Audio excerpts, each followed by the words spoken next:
옆에 있는 분들과 함께 인사했으면 참 좋겠어요. 하나님이 여러분들을 사랑하십니다. 하나님이 여러분을 사랑하십니다. 아멘. 아멘.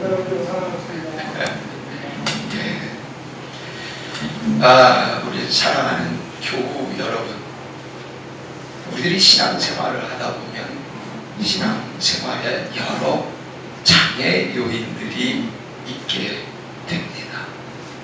근데 가만히 살펴보면 그러한 장애 요인들은 환경적인데 국한돼 있지 않습니다. 오히려 그것은 우리 안에 더 이상 하나님을 향한 그 목마름, 갈급함이 없기 때문입니다. 교회는 가는데 갈급함이 없다면 어떻게 되겠습니까? 예배는 드리는데 예배 중에 주님을 사모하는 마음이 없다면 어떻겠습니까? 봉사는 하는데 열정이 식어지면 어떻겠습니까? 겉으로는 멀쩡한 그리스도인 같이 보이는데 입술에 감사는 메말라 있습니다. 그런 의미에서 우리는 신앙을 돌아볼 때 우리의 신앙의 어떻게 보면 영적인 회복은 다른데 있지 않다라고 하는 것이죠. 그것은 바로 갈급함입니다. 주님을 향한 그 갈급함에서 우리의 회복도 시작되는 것이죠. 갈급함이 있을 때 비로소 우리는 예수 안에서 충만한 삶을 누릴 수 있게 되는 것입니다. 오늘 본문 시편 42편 1절은 인간이 목마름에 대한 그 영혼, 그 갈급함을 외치는 하나의 그런 느낌을 우리들에게 강하게 던져줍니다. 그러면서 그 뒤에 나오는 본문 요한복음 7장 37절 38절은 그런 갈급함을 생수의 강으로 충만하게 채워주시겠다는 예수님의 약속의 말씀이다, 이렇게 이해하게 되는 것이지요.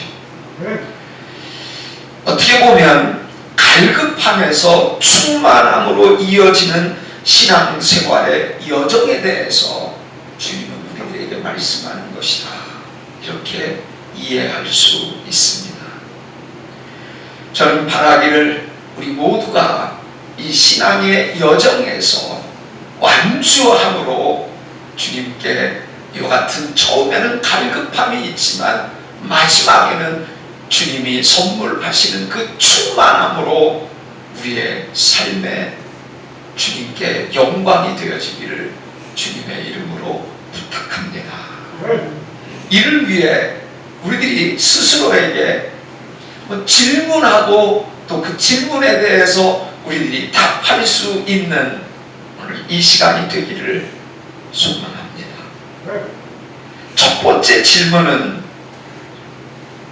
나는 예수 그리스도를 갈급해 하는가, 이것입니다. 나는 진심으로 예수 그리스도를 갈급해 하는가. 오늘 시편 42편 1절의 말씀을 다시 봅니다. 사슴이 시냇물을 찾기에 갈급함같이 내 영혼이 주를 찾기에 갈급하나이다. 이 갈급이라고 하는 말을 두 번이나 연관해서 설명하고 있습니다. As the deer pants for streams of water, so my soul pants for you, O God. 제가 이렇게 영어로 여러분들에게 말씀을 드린 것은 제가 베데스다에서 그 담임 사역을 할 때 여러 가지 어려움들이 있었습니다. 그 가운데 하나가 제 왼발의 아킬레스건이 끊어진 때였어요. 그래서 모든 면에 있어서 참으로 불편함이 그리고 답답함이 이만저만함이 아니었어요.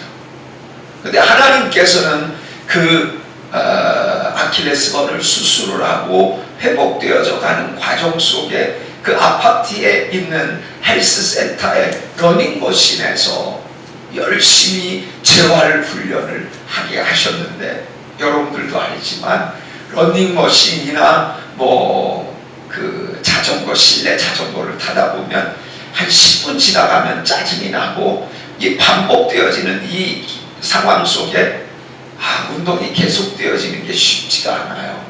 그때 하나님이 주신 게, 너 하나님의 말씀을 영어로 좀 암송 좀 해보면 안 좋겠냐? 이런 느낌을 주시는 거예요. 그때부터 제가 영어 성경을 암송을 해서 한 130개 가량의 영어 성구를 영어로 암송을 합니다.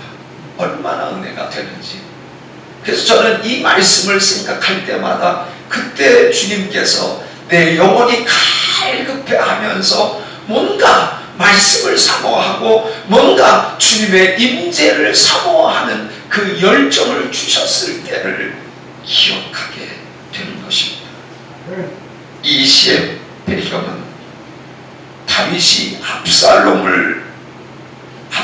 하면 누구예요? 자기의 사랑하는 아들 아닙니까? 근데 그 아들이 아버지의 그 왕좌를 찬탈하고 쫓아내 버렸다라고 하는 이 비참한 상황 속에서 이 시가 고라 자손에 의해 쓰여졌다라고 하는 말들을 학자들이 합니다. 근데 여기에서 이 고라 자손 하면 여러분들 이스라엘의 찬양을, 성전에서 찬양을 담당했었던 레위 지파 사람들 아니었습니까?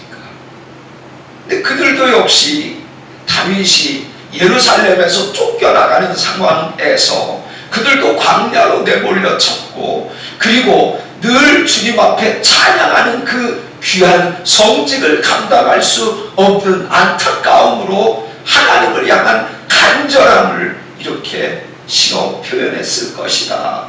이런 추측이 가능한 것입니다. 여러분, 그 곳이 어느 곳이라고요? 광야입니다. 광야였어요. 뜨거운 태양이 내리쬐고 있는 곳입니다. 혀가 마르고 혀가 타들어가면서 목이 마른 곳입니다. 그리고 눈까지 흐려지면서 모든 것이 몽롱해지게 되는 곳, 그것이 바로 광야입니다. 여기에서 그 사슴이라고 하는 짐승은 그저 물놀이를 즐기려고 그 물을 찾는 것이 결코 아니라고 하는 것이지요. 그 사슴은 생존을 위하여, 살기 위하여 물을 찾고 있는 것입니다. 이 시편 기자는 자신을 목마른 사슴에 비유하면서 그 자신의 갈급한 영적인 상태를 표현해내고 있는 것입니다. 오늘 우리의 신앙도 다른 화려한 우리의 업적을 하나님 앞에 자랑하거나 사람들 앞에 표현하기보다는 그저 우리의 하나님을 향한 이 간절한 마음을 표현하는 것, 주님이 그것을 가장 기쁘게 여기신다라고 하는 사실을 기억하시기를 주님의 이름으로 부탁합니다. 오늘 우리의 영혼은 어떻습니까? 예배가 없어도 여러분들 견딜만 하십니까? 기도를 하지 않는데도 여러분들 생활에 그 어떤 지장도 느끼지 않으십니까? 성령과의 동행이 없는데도 여러분들 자유하십니까? 다윗은 숱한 세월을 광야에서 보냈습니다. 편안한 곳이 결코 아니지요. 주로 사울 왕에 의하여서 또 자신의 아들에 의하여서 쫓기는 도망자의 신세에서 그렇게 광야 세월을 보내야 했던 것입니다. 그런데 광야에 홀로 남겨졌다라고 생각하면서 간절함을 표현하는 그때, 다름 아닌 그 갈망함을 가지고 있었던 그때 하나님께서 그를 찾아주셨다라는 거죠. 오늘 우리가 하나님을 만나야 합니다. 갈급함이 있어야 그것이 계기가 되어져서 주님을 만날 수 있게 되는 것 아니겠습니까? 우리가 광야처럼 척박하고 메마른 환경에서 주님을 만나게 되면 그 광야는 결코 하나님이 우리에게 체벌로 보내신 것이 아니라는 것을 깨닫게 됩니다. 오히려 우리가 체벌을 받는 곳이 아니라 그것은 축복의 자리요, 형통의 자리요, 충만의 자리라고 하는 사실을 오늘 이 자리에서 깨닫게 되시기를 바랍니다. 그러기에 저는 그렇습니다.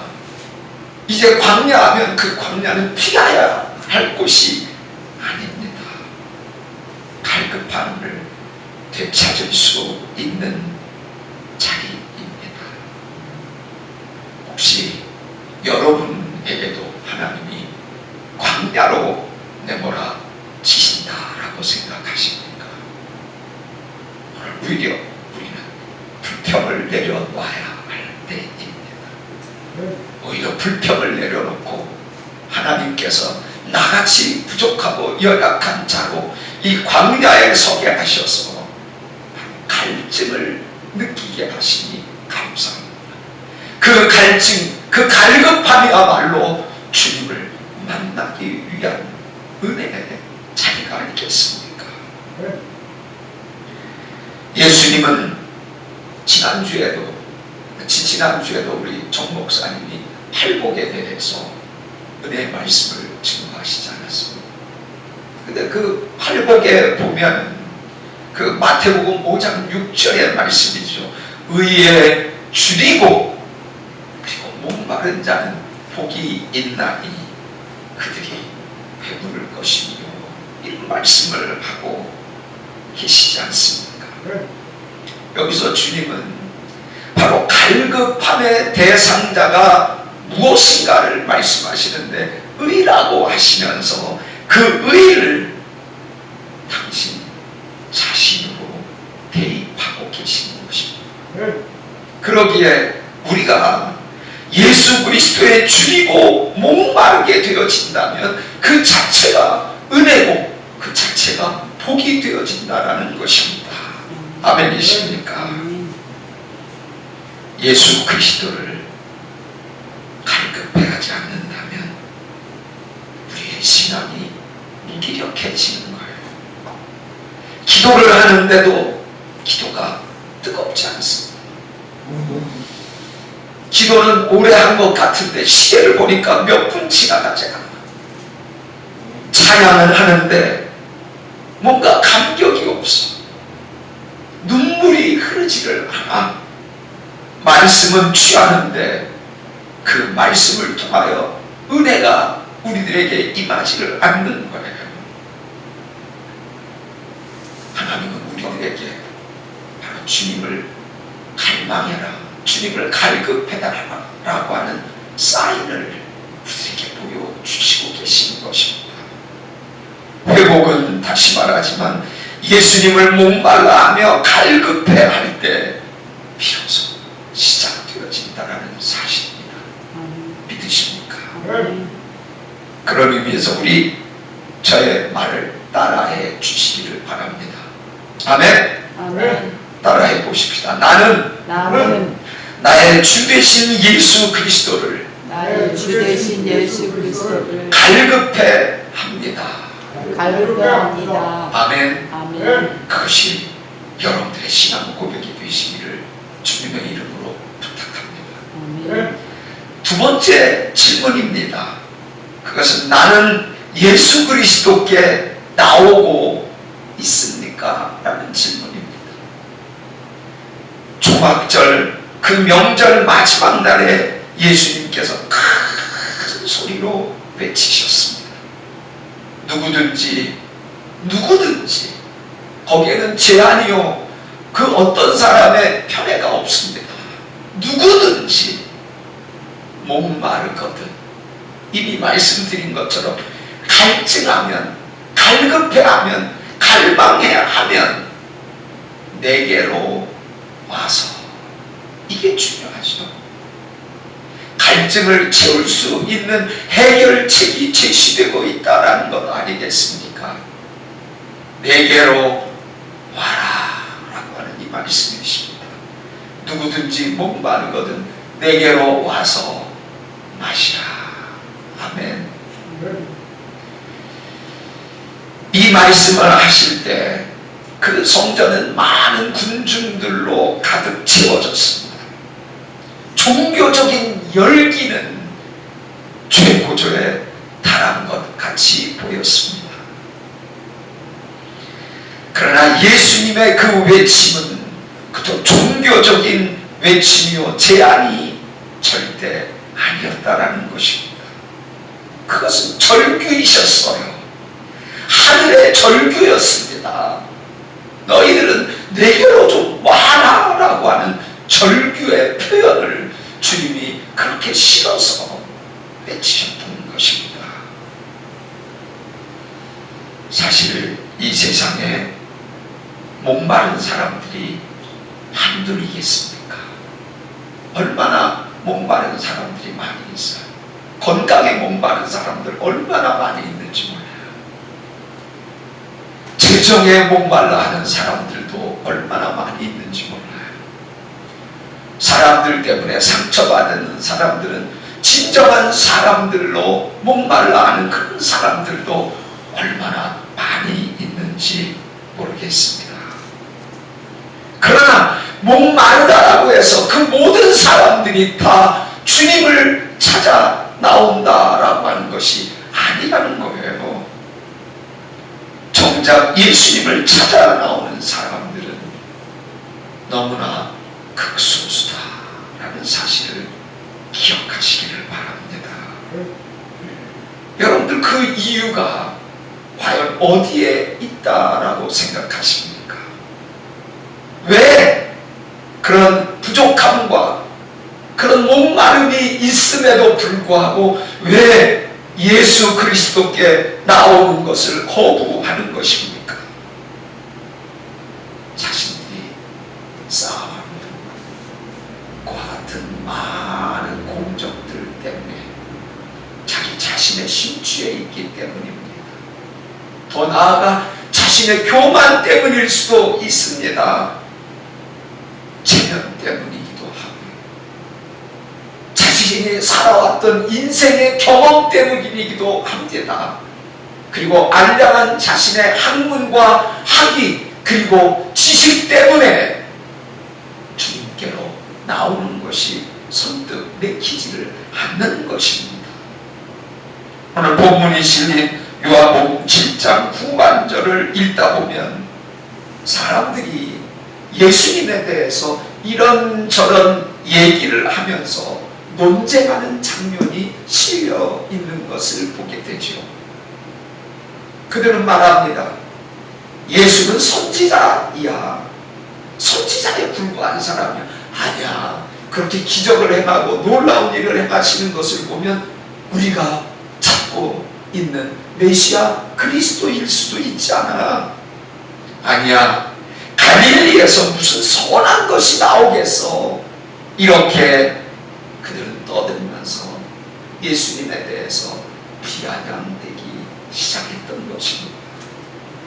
그래서 그들은 많은 말들은 했지만 정작 예수 앞으로 나오는 사람은 극소수에 불과했다는 것입니다. 그렇다면 우리는 도대체 왜 예수 그리스도에게 나가야 하는 것입니까? 이유는 간단합니다. 너희들이 복음이라고 하는 유앙겔리온은 기쁜 소식인데 그 기쁜 소식에서 이유를 찾을 수가 있습니다. 예수께서 십자가에서 피 흘려 돌아가심으로 우리의 인생의 목마름을 모두 채우시고 구원해 주신 분이기 때문에 그분 외에는 우리들이 구원받을 길이 없기 때문에 우리가 예수에게로 나와야 하는 것입니다. 그런데 공교롭게도 예수님은 십자가에 달리셔서 돌아가시는 그 같은 상황 속에서 내가 목이 마르다 라는 그 말씀을 하셨습니다. 그 말씀은 그저 예수님이 육체의 고통 속에서 목 마르시기 때문에 하신 말씀이기도 하겠지요. 우연으로 하신 말이 그냥 지나쳐가면서 하신 말씀이 아니라는 사실을 우리들이 기억을 해야 합니다. 예수님이 목마르시다, 내가 목마르다 하신 그 말씀의 배경을 우리들이 살펴봐야 하는 것입니다. 우리의 영적 목마름과 갈증을 영원히 청산하시기 위해 당신이 대신 목마르심으로 우리의 목마르심을 대신해 주신 것입니다. 우리의 죄를 대신해서 예수님께서 값없이 죽으신 것처럼 예수님은 우리의 목말라하는 그 모든 안타까움의 상황을 예수님이 대신 목말라 하셨던 것입니다.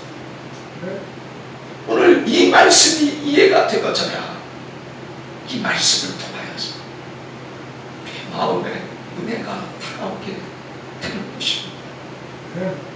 그래서 우리는 그 다른 어떤 일들보다 우선순위 예수 그리스도를 만나는 일에 목숨을 걸어요. 우리 다 같이 한번 또 따라해 보실래요? 나는 모든 만사를 제쳐놓고 예수께로 나갑니다. 오늘 아까 찬송 불렀던 그 찬송의 내용을 우리들이 한번 생각해 볼 필요가 있지 않을까요? 주께로 나옵니다. 고통의 멍에 우리들의 모든 쇠사슬 그거 벗어버리려고 주께로 나옵니다. 이렇게 찬송이 우리들에게 보여주고 계시지 않습니까?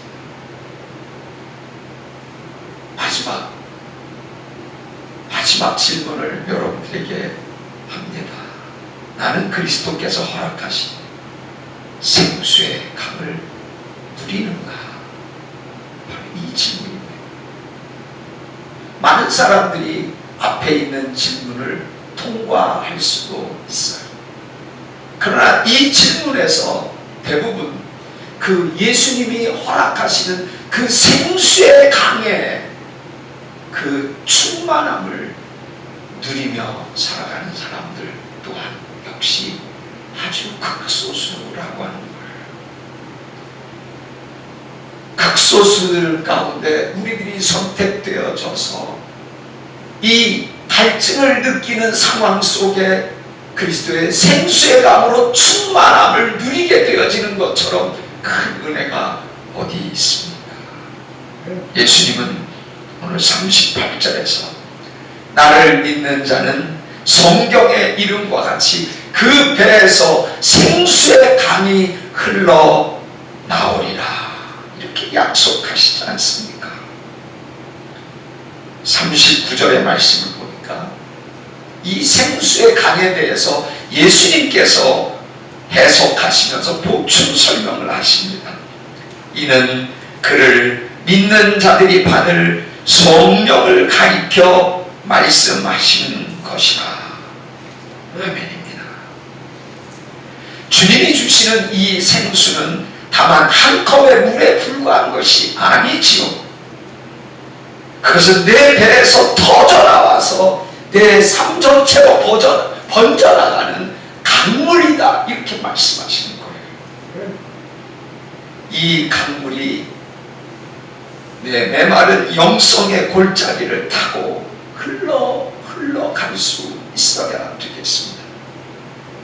그렇게 될 때 우리는 이 땅에서 애쓰고 수고하지 않아도 자연스럽게 주님께서 우리 안에 생명의 씨앗이 튀어져서 열매를 맺을 수 있는 놀라운 은혜를 허락하시게 되는 것입니다. 그것이 바로 갈라디아서 5장 22절 23절에 언급되어진 성령의 9가지 열매 아니겠습니까? 우리는 세상으로부터 얻을 수 없는 내면의 깊은 곳까지 사랑과 희락과 화평으로 채워 넣을 수가 있습니다. 성령의 열매가 있을 때, 또한 성령이 우리 안에 열매로 맺어질 때 우리는 그저 남들로부터 억울한 일을 당했을 때 그냥 억지로 성경이 참아야 한다, 인내해야 한다 하니까 억지로 참으려고 하는 때가 얼마나 많이 있어요. 그러나 성령이 열매가 되어 우리의 삶에 임하게 되면 오래 참음에 넉넉함이 생기게 된다라는 것이에요.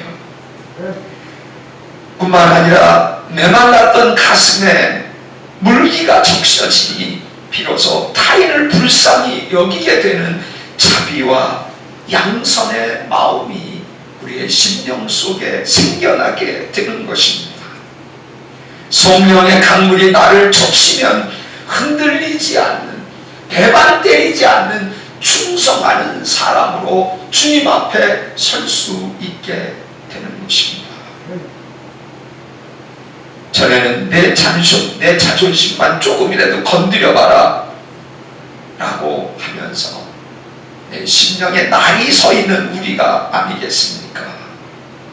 그런데 성령의 열매가 우리에게 다가오면 우리는 온유한 사람처럼 부드럽고 대하기 편안한 사람이 되어지는 것이지요. 주님이 주시는 힘으로 나를 다스리는 절제 능력이 우리의 삶에서 가능하게지는 것입니다. 사랑과 희락과 화평과 오래 참음, 자비, 양선, 온유와 충성과 절제가 바로 예수 그리스도를 만남으로 우리들에게 그 생수의 강에 물이 터지는 그 놀라운 은혜를 누릴 수 있게 되는 것이지요. 오순절 사건이 있기 전에 예수님께서 로마 병정들에 의해서 체포되어지고 그래서 십자가에서 피 흘려 돌아가신 그러한 사건 때문에 제자들은 움츠려가면서 두려움에 떨면서 여기저기 숨어 있기도 했었습니다. 그러나 오순절 사건이 있게 된 이후 그들은 그곳에서 성령을 체험한 이후부터는 오히려 거리로 뛰쳐나가지 않았습니까? 무엇이 그들로 그렇게 다른 모습을 취하게 했을까? 그들이 생수의 강, 성령의 충만함을 경험했기 때문입니다. 생수의 강 성령이 강물처럼 흘러내리는 이 은혜를 우리는 맛볼 수 있어야 합니다. 누릴 수 있어야 합니다. 이 땅에서의 삶을 어찌 천국의 삶과 비교할 수가 있겠습니까? 그러나 저는 이 누림이라고 하는 이 단어를 몹시 사용하기를 친구합니다. 비록 이 세상은 힘들고 어렵고 고통스러운 것들이 많이 있습니다. 그럼에도 불구하고 하나님이 이 땅에서 우리로 누림의 축복을 허락하신다라고 하는 것은 그것이 얼마나 기쁜 일인지요. 강물은 흘러갑니다. 어느 가수가 제3 한강교로 흘러간다고 그러는데 저는 그걸 얘기하려고 하는 게 아니에요. 여러분들 그러지 않는 물은 웅덩이에 고인물에 불과합니다. 곧 썩어서 좋지 않은 냄새를 풍겨대기도 합니다. 그래서 결국은 자기의 필요와 만족을 위해서 신앙생활을 하는 것에 목표를 두게 되기도 합니다. 잘못된 거예요. 한국교회가 나로부터 우리로부터 시작해서 너무나 겉에 보여지는 외적인 것을 취하기 위하여 혈안이 되어 있어 그저 복을 구하고 기복을 찾고 그저 형통과 평안만을 구하다 보니까 신앙의 야생성을 잃어버렸다라고 하는 그 문제점을 우리는 생각할 수 있지 않겠습니까? 그러나 생수의 강이 내 안에서 터져 나오게 시작되어진다면 그 생수의 강은 나만의 즐거움, 나만의 유익, 나만의 복을 추구하게 되는 것이 아니라 그 생수의 물로 인하여 남의 생명을 살릴 수 있게 된다라고 하는 거예요. 물론 그런 의미가 생명의 교회라고 하는 우리 교회의 바로 이름이요 타이틀 아니겠습니까? 그렇게 우리는 이 교회에 올 때마다 이 생수의 물로 가득 채워진 그 은혜를 누릴 수 있게 되는 것입니다. 다시 묻습니다. 여러분 안에 생수의 강 성령의 충만이 흘러 넘치고 있습니까? 생수의 강이 흘러 성령 충만하게 되면 그 충만한 우리의 모습을 감출 수도 숨길 수도 없게 됩니다. 그것은 밖으로 드러날 수밖에 없는 것입니다.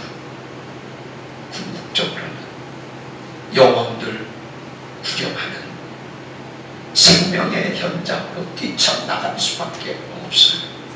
그것이 무엇입니까? 바로 선교입니다.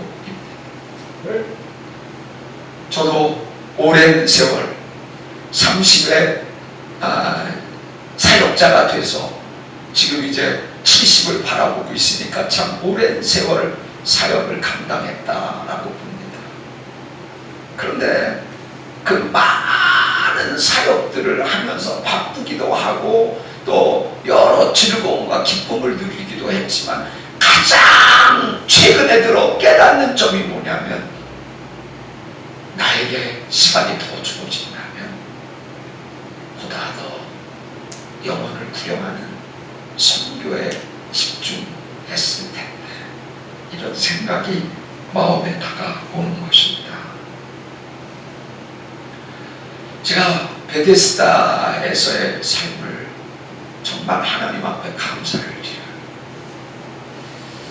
이 여의도에서 국장 그리고 교수 하면서 남들이 더 맞춰주고 그래서 잘나지도 않았는데 잘난 못에 들떠 있었던 저의 모습을 하나님께서 미국에서 바짝 낮춰주셨던 때 그리고 그와 같은 장소 그것이 베데스다였습니다.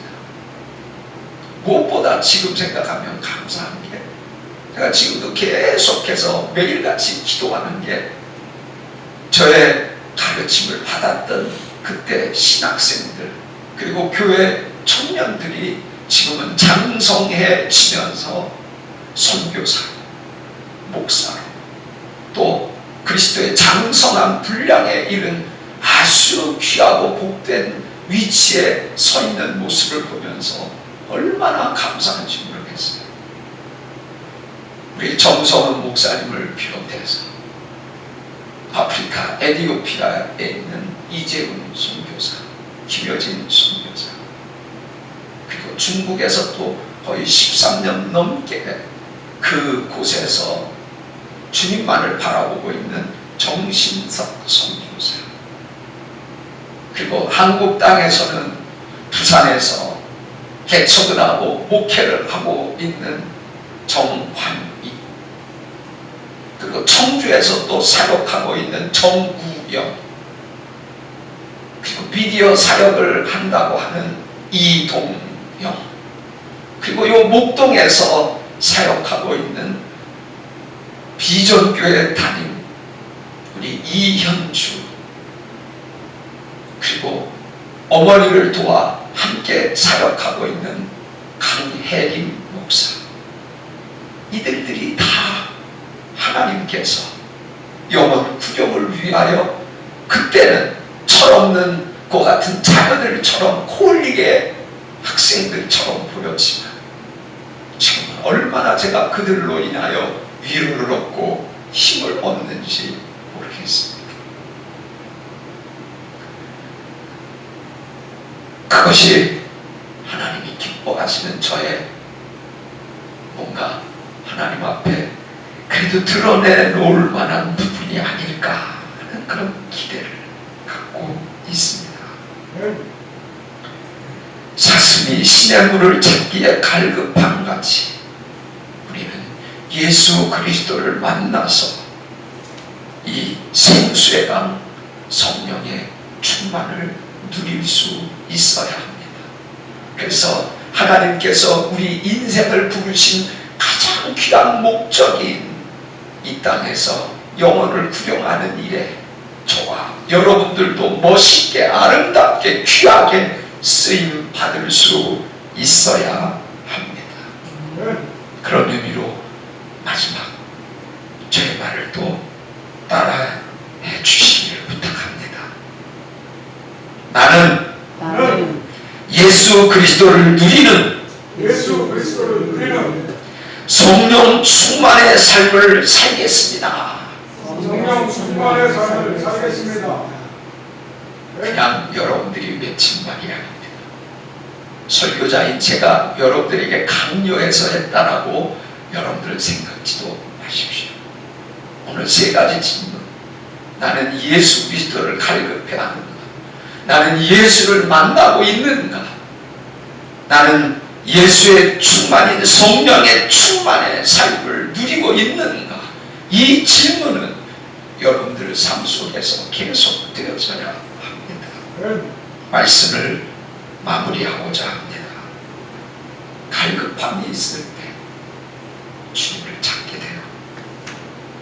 또 주님을 찾게 될 때 결국 우리는 이 땅에서의 충만한 삶의 비결을 터득하게 되죠. 그 충만한 삶, 생수의 강이 터져 나올 때 비로소 생명이 살아나는 역사가 있게 됩니다. 할렐루야. 이것이 우리의 신앙의 여정에서 우리들이 배워야 할 귀한 덕목이 되는 것입니다. 갈급하면서 주께로 나와서 충만함을 누리는 이 신앙의 여정 속에서 모두가 승리자가 되어지시기를 주님의 이름으로 축원합니다.